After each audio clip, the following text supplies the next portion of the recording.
मुस्लिम league नून के रहनुमा और साबिक अपोजिशन लीडर राजा रियाज के असासों की तफसीलात सामने आ गईं।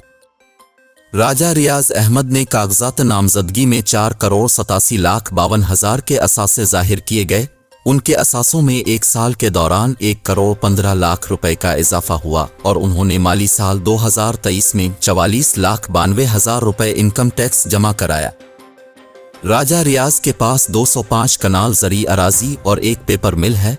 राजा रियाज की माली साल 2023 की इनकम 1,49,80,000 रुपए रही।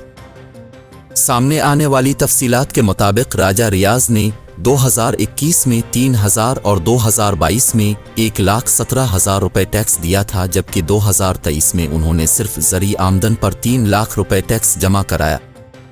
दस्तावेज़ात के मुताबिक गुज़िश्ता 3 साल में राजा रियाज ने यूरोप के 3 दौरे किए। राजा रियाज ने आखिरी बैरूनी दौरा 8 दिन का किया, जिस पर 17 लाख रुपए खर्चा हुआ। राजा रियाज के 2018 की असासों के मुकाबले में 5 सालों के दौरान 3,71,00,000 रुपए का इजाफा हुआ।